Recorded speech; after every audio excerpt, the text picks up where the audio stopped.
En un cuarto silencioso del Museo Ashmolean, en Oxford, hay una pieza de barro que cabe en la palma de una mano. No brilla. No impresiona a primera vista. Y, sin embargo, sobre sus 4 caras está escrito uno de los textos más inquietantes que hayan sobrevivido de la antigüedad. Acérquese a esa vitrina con la mente limpia. Mire esa pequeña prisma de arcilla. Porque dentro de ella no hay un mito cualquiera. Hay una lista de reyes. Y esa lista empieza en un lugar donde la historia normal se rompe. Durante siglos, los visitantes la han pasado por alto. Pero los estudiosos no. Ellos vieron algo mucho más extraño. Este documento, copiado hacia el final de la Edad de Bronce, habla como si hubiera existido un mundo anterior al nuestro. Uno gobernado por reyes que reinaron durante miles de años. No décadas. No generaciones. Miles de años. Y el primer golpe llega enseguida.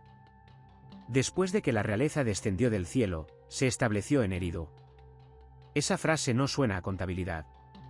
Suena a declaración sagrada.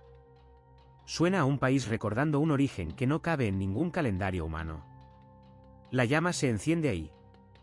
Porque el texto no arranca con hombres normales, ni con ciudades conocidas, ni con fechas que podamos tocar con las manos. Arranca antes del diluvio. Antes de la línea que divide lo imposible de lo verificable. Antes de todo lo que el lector moderno reconoce como historia.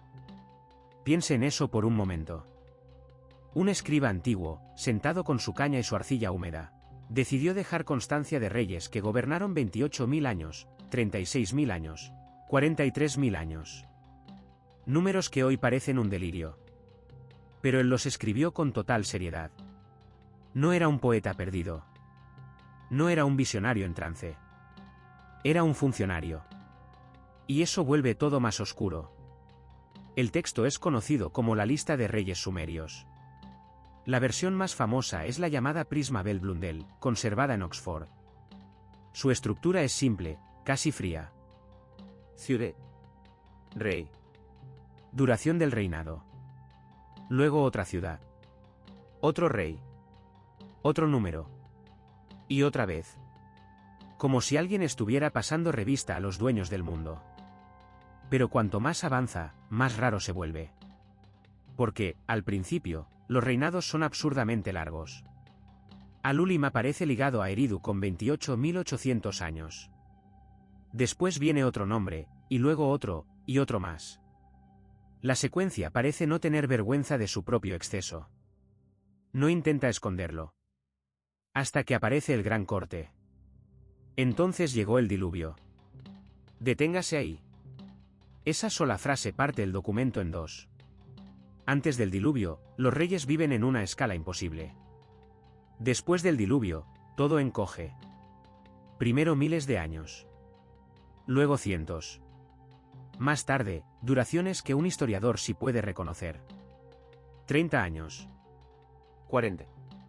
25. El tiempo, en esa tabla, parece haber cambiado de temperatura. Y ahí está el verdadero misterio. No es solo que el texto diga cosas increíbles. Es que mezcla lo increíble con lo comprobable. Porque más adelante aparecen ciudades reales. Kis. Uru. Ur. Akkad.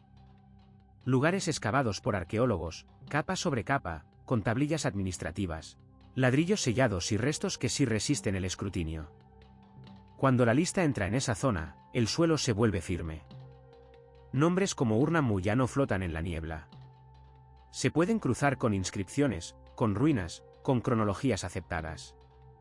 Eso es lo que inquieta. El documento no es puro sueño. Tampoco es pura historia. Es una cosa mezclada. Y las cosas mezcladas son las que más miedo dan. Imagine ahora al escriba que la copió. No estaba escribiendo para entretener a nadie. Estaba ordenando el mundo. Los escribas sumerios sabían medir campos, repartir cebada, fijar impuestos, contar sacos, registrar herencias. Gente así no inventa números al azar. Por eso, cuando escriben reinados de 36.000 años, lo hacen con intención. Quieren que el lector entienda algo brutal, que hubo una era distinta, cerrada para siempre. No una era más antigua. Una era de otra naturaleza.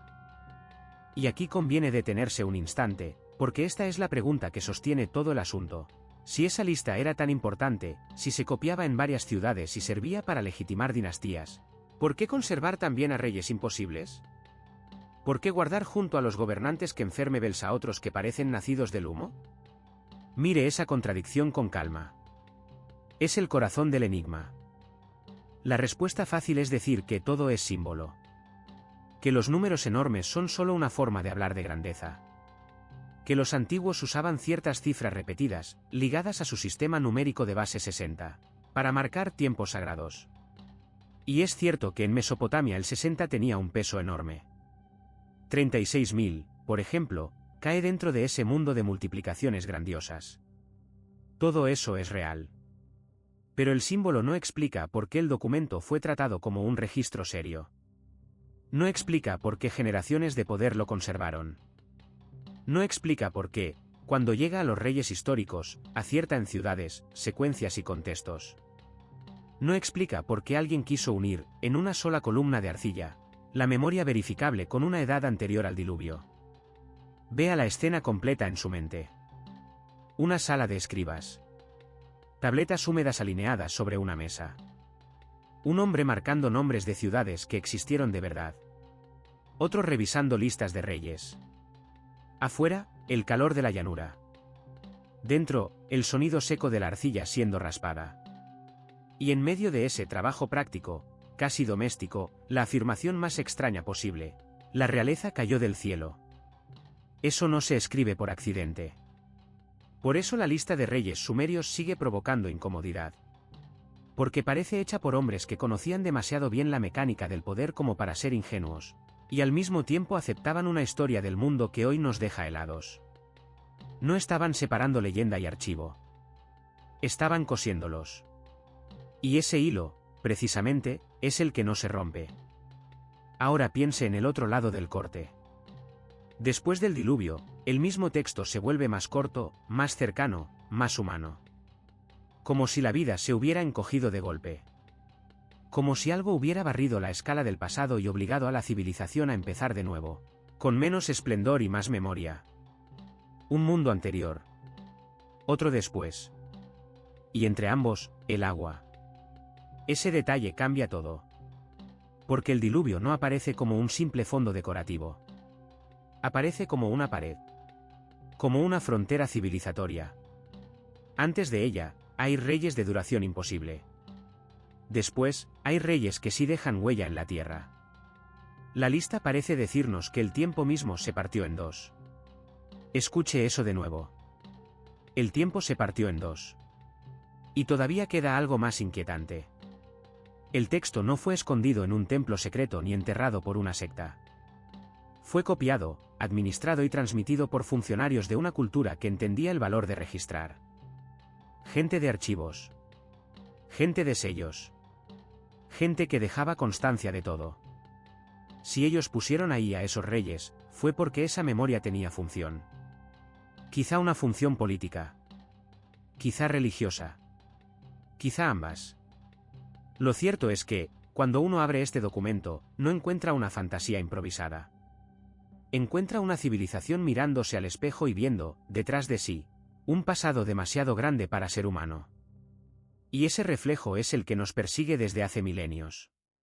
Ahora, fíjese bien en lo que viene, porque aquí empieza la parte más delicada. La lista no solo conserva nombres. Conserva una frontera. Nos dice que hubo un antes en el que los reyes duraban como dioses. Y un después en el que los hombres volvieron a ser hombres. La pregunta ya no es si el texto es viejo. Lo es. La pregunta es por qué un escriba, con plena conciencia, quiso dejarnos esa grieta en la arcilla. Y la respuesta, escondida en el propio orden de la lista, es mucho más extraña de lo que parece. En los textos sumerios, la llegada de los señores divinos de la luz a la cima del monte Kursar aparece casi igual que la llegada de los guardianes. Lo imposible y lo histórico ocupan el mismo lugar, sin chocar entre sí. Eso ya dice bastante sobre la forma en que pensaban los sumerios cuando dejaban constancia de estas cosas. No escribían relatos bonitos. Escribían registros. y separaban lo que podía tocarse de lo que solo podía heredarse. El presente comprobable, y el pasado que nadie podía verificar ya, pero que igual merecía quedarse. Ambos eran reales para ellos. Ambos debían salvarse. Ahora imagine una habitación llena de tablillas de barro húmedo. Miles de ellas. Un escriba inclinado sobre la mesa. La caña presionando la arcilla. Cada marca breve, dura, definitiva. No había poesía en ese gesto. Había memoria. Había gobierno. Había miedo de que algo se perdiera para siempre. En el siglo XIX, los arqueólogos europeos empezaron a excavar ciudades como Uruk y Eridu. Ciudades que ya existían hacia el 4000 antes de nuestra era. No salieron estatuas de oro. No aparecieron coronas. Lo que emergió fue mucho más inquietante. Decenas de miles de tablillas cubiertas de cuñas. Un archivo entero de un mundo enterrado. Y durante años, nadie podía leerlo. La llave apareció lejos de Mesopotamia, en una pared de roca en Beistún, en lo que hoy es Irán. Allí, el rey Darío ordenó dejar una inscripción hacia el 520 antes de nuestra era. Esa piedra terminó siendo una puerta. A partir de la década de 1850, los estudiosos empezaron a descifrar la escritura cuneiforme. Y lo que encontraron no fue una fantasía suelta. Fue un sistema. Piense en esto con calma. Un pueblo capaz de registrar entregas de cebada, turnos de trabajo y ofrendas al templo. Eso era la base. La máquina oculta detrás del mito. Uruk, hacia el 3000 antes de nuestra era, pudo albergar hasta 50.000 personas. Era una masa humana enorme para ese tiempo. Sobre la llanura se alzaban plataformas de templo. Los canales de riego cortaban la tierra como venas abiertas. No era una banda errante luchando contra la naturaleza. Era una civilización organizada, estratificada, construida con intención. Y los mismos escribas que anotaban grano hasta el último puñado también conservaron nombres de reyes. Reinos largos. Reinos imposibles. Reinos que, según sus propias listas, gobernaron durante decenas de miles de años. Más de 100.000 tablillas cuneiformes están hoy repartidas por museos del mundo. Y entre ellas empieza a dibujarse una misma historia. Una historia de caída. Lo que viene después está unido a una sola imagen. Agua por todas partes. Mucho antes de que se levantaran los primeros templos de piedra junto al Tigris y el Éufrates, ya corrían en el sur de Mesopotamia relatos de una inundación tan grande que borró casi todo. La versión más completa quedó preservada en el poema de Gilgamesh. Allí aparece un hombre llamado Utnapishtim, elegido por los dioses para sobrevivir, proteger la vida y conservar la memoria de lo que vino antes. Cierre los ojos un momento. Vea la madera apretada, las cuerdas tensas, el cielo ennegrecido. El agua subiendo sin respeto por murallas ni campos. No un aguacero. Un juicio. El relato es conocido. Una crecida devastadora. Una embarcación construida para resistir la destrucción.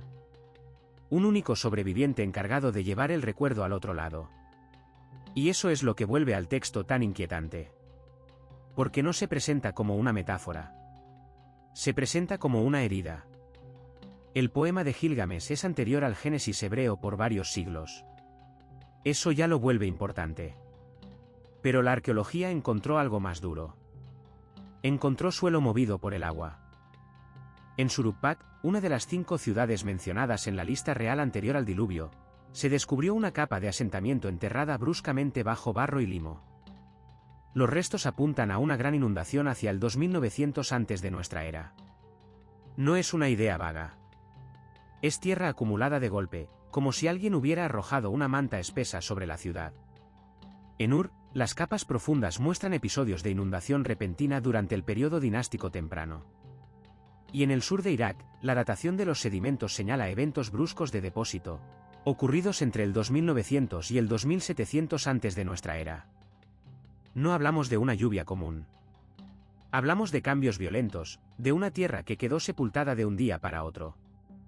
Imagínese una calle estrecha, un muro de barro, una vasija rota medio hundida. Imagínese a una familia regresando y encontrando que su patio ya no existe. Solo una costra gris, húmeda, pesada. Eso es lo que hace el agua cuando llega como enemigo. En Uruk también aparecen estratos de ruina tan severos que obligaron a grupos enteros a desplazarse o empezar desde cero. Las rutas comerciales se cortaron. Los complejos de templo quedaron abandonados. Las terrazas agrícolas quedaron bajo tierra. La civilización puede desaparecer sin aviso. Solo hace falta una temporada equivocada. O un río desobediente. Suruppak, Larak y Sippar no fueron invenciones sueltas en una leyenda borrosa. Existieron. Fueron excavadas. Tuvieron habitantes, calles y polvo bajo las sandalias. Y justamente por eso la lista real de los sumerios pesa tanto. No menciona un sueño. Menciona ciudades anteriores al final. En una de sus tablas aparecen 8 reyes que gobernaron 5 ciudades. Lo que desconcierta no es solo que se los nombre. Es la duración de sus reinados. Son cifras que no pertenecen al mundo normal. Parecen hechas para señalar otra clase de tiempo, un tiempo anterior al derrumbe. Y aquí está el punto clave. Esas ciudades eran reales. Esos nombres eran reales. Y, según sus propios archivos, todas formaban parte de un mundo que terminó. Uno de esos mundos fue anegado. Después vino otro. Deténgase ahí. Lo que los sumerios dejaron no fue una fantasía literaria. Fue un inventario de pérdidas. Mucho antes de la lista de reyes, ya circulaban historias sobre maestros capaces de sostener la civilización con sus manos. Eran los Apkayu, los 7 sabios. Su rastro aparece en las mismas tablillas donde figuran los reyes, el diluvio y las leyes. No eran hombres comunes. Tampoco eran dioses completos, al menos no en el sentido más rígido de la palabra. Los estudiosos los describen como figuras semidivinas, enviados para guiar a la humanidad temprana. Y el detalle más extraño es su función. Enseñaban escritura, agricultura, arquitectura, ritual y conducta sagrada. En otras palabras, enseñaban cómo construir un mundo y cómo mantenerlo en pie. Piense en un viejo maestro plantado frente a un terreno vacío. Una zanja aquí. Un muro allá. Una línea recta sobre barro blando. Así se ve el comienzo de una civilización. No con espadas. Con instrucciones. La palabra Apkayu suele entenderse como sabio. Y en los relieves de templos aparecen portando objetos rituales, asociados con el conocimiento divino y con la transmisión de ese conocimiento a los hombres. No se les muestra como guerreros. Se les muestra como portadores. Eso es mucho más peligroso. Sus nombres también quedaron fijados, Adapa, Wani en Meduranki, entre otros. Cada uno unido a un lugar, un río o un templo. No gobernaban. Custodiaban. Eran el puente entre lo inmortal y lo humano. Entre lo que baja del cielo y lo que queda escrito en barro. En la biblioteca de Asurbanipal, en Nínive, una tablilla los enumera junto con instrucciones para reyes. Allí se subraya su papel en la entrega de una sabiduría sagrada que legitima el poder y ordena la ciudad. Eso no es un detalle menor. Significa que el gobierno mismo se apoyaba en esa cadena de transmisión. Y entonces aparece el número 7. No como adorno. Como estructura. 7 sabios. 7 guardianes. 7 figuras que regresan una y otra vez, como si los sumerios quisieran dejar clara una sola cosa. La civilización no nació sola. Fue entregada. Fue enseñada. Fue rescatada después de un desastre que los separó de todo lo anterior. Piense en eso. El diluvio no solo destruye casas. Destruye continuidad. Y sin continuidad, una cultura se rompe en pedazos. Por eso estos textos son tan serios. Porque intentan coser una memoria rota. Porque detrás de cada rey imposible y cada ciudad enterrada hay una pregunta más oscura, más grande, más antigua que cualquier nombre. ¿Quién sostuvo a los hombres cuando su mundo empezó a hundirse? En estos textos, el número 7 no aparece por casualidad. Regresa una y otra vez, como si fuera una llave secreta. 7 cielos sobre la tierra. 7 puertas del inframundo. 7 decretos divinos. 7 estrellas sagradas. Los antiguos mesopotámicos parecían ordenar el universo con esa cifra, como si el mundo entero tuviera una cerradura invisible. Y luego aparece el siguiente patrón. Los Apkalayu, esos sabios primordiales, surgen uno por uno, como guardianes de cada gran edad. Transmiten una sola ronda de conocimiento sagrado, levantan una civilización, llega la catástrofe, todo se pierde, y el ciclo vuelve a empezar. Nuevos sabios. Nueva civilización. La misma estructura, repetida con una calma escalofriante. Acuérdese de esto. No estamos ante un detalle decorativo. Estamos ante una forma de pensar el pasado. Los 7 sabios quedan unidos a 7 épocas sucesivas. 6 pertenecen al mundo anterior al diluvio. Uno aparece después. Esa división no es accidental. En los textos, cada edad parece necesitar su propio guía, como si la humanidad no pudiera sostenerse sola durante demasiado tiempo. Primero aprende. Luego se desborda. Después todo vuelve a comenzar. Y en medio de esa arquitectura aparecen los Anunnaki, los grandes arquitectos de la reorganización. En la mitología sumeria, el cosmos era un espacio por capas, con cielo y tierra superpuestos, y en ese orden se movían seres poderosos. Su nombre aparece en tablillas de hace más de 4000 años. A menudo se traduce como los que descendieron del cielo a la tierra. Esa frase tiene peso. Casi se siente como una puerta abriéndose. Enlil dominaba el aire y las tormentas. Podía conceder poder real o castigar con sequía. Enki era distinto. Era el señor de la sabiduría y de las aguas. Enseñaba oficios, rituales y conocimientos prácticos. Piense en esa imagen, no dioses lejanos, sino figuras que instruyen, corrigen y deciden. Eso es lo que vuelve inquietantes estos relatos. Porque en Nippur, Uri Eridu, su culto no era una idea vaga. Estaba en templos, en inscripciones, en rituales cuidadosamente repetidos. La arqueología confirma que aquello fue real como religión. Pero los textos hacen algo más extraño. No solo veneran a estos seres. Los muestran interviniendo. Mire esa diferencia. No son símbolos inmóviles. Son agentes. En la epopeya de Atrahasis, anterior a la versión más conocida de Gilgamesh, los dioses primero envían una plaga. Luego una sequía. Luego hambre. Y al final, el diluvio. No porque un pecado aislado los enfurezca de golpe. No. La razón es más dura. La humanidad se ha multiplicado demasiado. Hace demasiado ruido. No deja dormir a los dioses. Y ahí está la verdadera rareza. El diluvio no aparece como un arrebato emocional. Aparece como una decisión. Una decisión fría. Una medida extrema para contener una civilización que ya no obedece.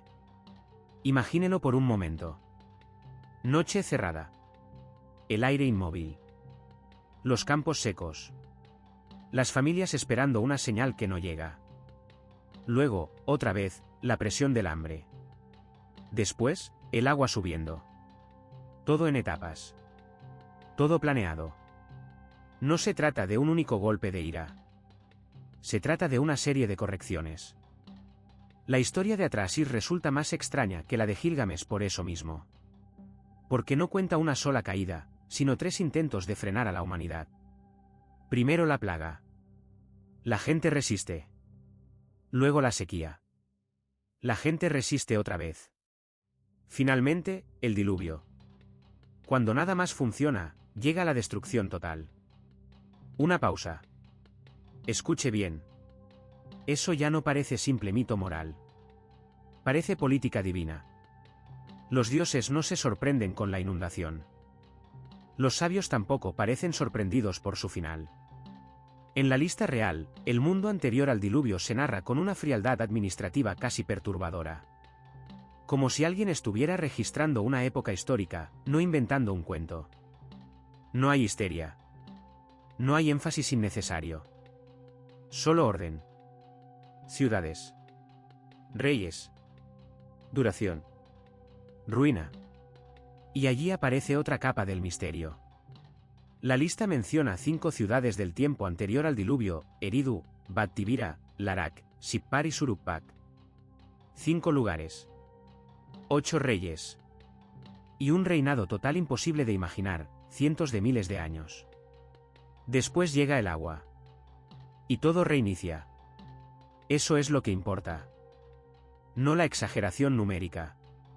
La idea detrás de ella. Antes de nosotros hubo otro orden. Y antes de ese orden, otro más. Los escribas no trataban esto como una hipótesis. Lo trataban como memoria. Véalo como si estuviera ante una tablilla recién limpiada del barro. La marca del cálamo sigue allí. El barro conserva la presión de la mano. Ese escriba no estaba jugando con metáforas. Estaba dejando constancia de un mundo previo, como quien anota una deuda o un reparto de cebada. Ahí está la fuerza de estas piezas. Mezclan administración con abismo. Porque las mismas manos que registraban raciones de grano, trabajo y tributos, también creían vivir sobre los restos de algo mucho más antiguo. Para ellos, el pasado profundo no era un vacío. Era una secuencia. Un conjunto de mundos anteriores, cada uno borrado por un cierre violento. Y ahora fíjese en lo que ocurre cuando los estudiosos empezaron a traducir esos materiales con método. La sorpresa no fue encontrar dioses. Eso era esperable. La sorpresa fue otra. Los textos anteriores al diluvio no se presentaban como fantasía pura, sino como una memoria rota de una época perdida. Incompleta, sí. Desgastada, también. Pero no ficticia en el sentido simple de la palabra. Eso cambia el tono de todo. Porque la misma sociedad que llevaba cuentas exactas de cebada y jornales también estaba convencida de que su mundo había sido construido sobre ruinas anteriores. Los templos no se alzaban en el vacío. Se levantaban sobre capas de olvido. Sobre un suelo que ya había tragado otras vidas. Y sin embargo, la arqueología empuja en otra dirección. Cuando se observa el crecimiento de Uruk y Eridu entre el cuarto y el tercer milenio antes de nuestra era, lo que aparece es desarrollo gradual. Ciudades que crecen. Estructuras que se complejizan. Talleres, canales, muros, templos. No se ve una civilización imposible enterrada bajo lodo. No se ve tecnología fuera de lugar. No se ve un imperio perdido esperando ser descubierto intacto. Se ve otra cosa. Se ve fragilidad. Piense en una ciudad grande. No hace falta imaginar ruinas heroicas. Basta con imaginar electricidad cortada, agua ausente, caminos bloqueados. Una sociedad compleja no necesita 1000 años para caer. A veces le bastan unas décadas. A veces menos. Cuando el suministro falla, cuando el clima cambia, cuando el orden se rompe, casi todo puede desaparecer sin dejar una gran firma. Eso es lo que inquieta de verdad. No la fantasía del gran continente oculto, sino la facilidad con que una civilización puede deshacerse. Y aquí conviene detenerse un instante. Si una civilización tan avanzada como la del Egipto de la Edad del Bronce tardía pudo casi borrarse en una sola generación, ¿qué habría quedado de otra anterior, miles de años más antigua? Tal vez casi nada. Un fragmento de cerámica. Un muro cubierto de sedimento. Una historia contada al calor de una lámpara. Muy poco. Y aún así, para los antiguos escribas, ese poco bastaba para sostener la idea de que el mundo había sido reiniciado más de una vez. De que los sabios llegaban en oleadas. De que los dioses intervenían cuando la vida humana se volvía excesiva, ruidosa, incontrolable. De que cada edad tenía su límite. Fíjese cómo todo vuelve al mismo punto. 7 cielos. 7 puertas. 7 sabios. 6 mundos antes del nuestro. Un diluvio como frontera. No es una cadena suelta de relatos. Es una estructura cerrada, casi ritual, sobre el destino de las edades. Y, sin embargo, cuanto más se mira esa estructura, más evidente se vuelve una cosa. Los textos no intentan demostrar nada como lo haría un informe moderno. Más bien dejan ver una certeza antigua, grabada con la paciencia de quienes vivían entre barro, canales y piedra. La certeza de que el presente no era el primero. De que hubo otros mundos. Y de que podían borrarse sin dejar casi rastro. No dejar casi rastro. Eso es lo terrible. Piensa en esto, en apenas una generación, un mundo entero se vino abajo. Los palacios hititas quedaron en silencio. Micenas perdió su brillo. Ugarit ardió y jamás volvió a levantarse. Las rutas que unían Egipto, el Egeo y el Levante se cortaron como cuerdas podridas. Y, de pronto, hasta la escritura se desvaneció. Así comenzó una larga oscuridad. 4 siglos después, casi no quedaba rastro. Sin las ruinas, sin los huesos, sin los muros caídos, tal vez ni siquiera sabríamos que esas civilizaciones existieron. Eso es lo que da miedo. No lo que se perdió. Lo que casi se borró por completo. Ahora empuja esa idea hacia atrás. No 4 siglos, sino 5000 años. No una sola edad oscura, sino varias, separadas por inundaciones y derrumbes del clima. Entonces aparece la pregunta que hiela la sangre: ¿qué sobrevive cuando todo cae? Muy poco. Fragmentos. Nombres rotos. Mitos. Listas de reyes con cifras imposibles, tan enormes que nadie puede tomarlas al pie de la letra. Pero tampoco pueden ser simples adornos. Escucha bien. Algo real quedó atrapado ahí. Los sumerios lo entendieron. Ellos mismos vivieron después de un colapso. Conocían la fragilidad de las ciudades. Por eso miraron hacia atrás con una obsesión casi ritual. En sus relatos del diluvio, en la figura de los Apkayu, en las capas físicas de sus propias ciudades, dejaron una señal clarísima: cada civilización se construye sobre los restos de otra. Mira esa imagen. Un templo nuevo levantado sobre piedras viejas, y debajo, otro templo más antiguo, enterrado como un secreto. Y para que ese recuerdo no se deshiciera, eligieron el material más resistente que tenían. Arcilla cocida. Tablas endurecidas al fuego. No eran pergaminos frágiles ni memoria oral. Eran bloques pequeños, pesados, hechos para aguantar el tiempo. Sobre ellos guardaron una certeza inquietante: el mundo ya había terminado antes. Más de una vez. Y cada final borra casi todo. Casi todo, pero no todo. Ahí está la línea más extraña de todas, la frontera entre mito y memoria. Los primeros escribas de la Tierra no empezaron por su presente. Empezaron por una era perdida, arrasada por las aguas. Insistieron en que antes de su mundo hubo otro mundo. Y antes de ese, otro más. Guarda esa idea un segundo. Conservaban los nombres de ciudades desaparecidas. Conservaban reyes que, según sus propias listas, habrían reinado 36.000 años. Conservaban sabios venidos de fuera, figuras como salidas de una noche anterior a la humanidad. ¿Por qué harían algo así? En parte, por poder. Un linaje que se enlaza con reyes míticos parece más fuerte. Más antiguo. Más legítimo. Pero eso no explica todo. No explica esa frontera absoluta. Antes del diluvio, un tipo de mundo. Después, otro. Nada en medio. Y aquí está lo más inquietante: esos escribas no escribían para nosotros. Escribían para los reyes del futuro.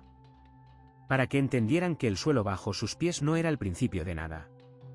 Era el último piso de algo destruido a propósito, ya fuera una civilización humana anterior, una edad dorada convertida en leyenda, o un recuerdo regional de una gran catástrofe. Mira esa escena en tu cabeza. Un escriba inclinado sobre la arcilla húmeda. La caña en la mano. El silencio del taller. Afuera, una ciudad amurallada. Dentro, un hombre decidido a dejar una advertencia. No estaba contando cuentos para entretener a nadie. Estaba guardando un mensaje para quien sobreviviera después. Y el detalle más difícil de ignorar es este: las tablillas no hablan con precisión fría, pero tampoco hablan como si mintieran al azar. Sus números son demasiado grandes para ser literales. Pero demasiado ordenados para ser invento vacío. Ahí es donde empieza el estremecimiento. Porque cuando los estudiosos lograron leerlas, lo que apareció no fue la historia inocente de un pueblo primitivo que apenas despertaba. Apareció algo mucho más incómodo.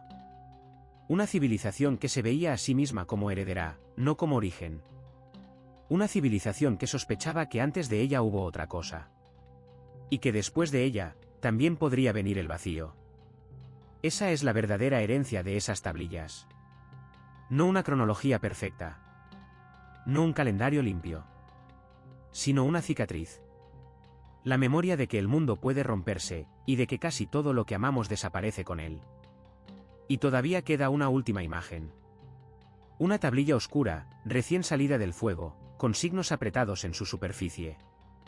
Sobre barro endurecido, alguien dejó escrito que el agua ya había borrado un mundo entero. Luego otro. Luego otro más. Y al final, en esa arcilla silenciosa, quedó la advertencia más antigua que nos ha llegado. Lo que llamamos civilización puede ser solo la capa superior de un derrumbe antiguo.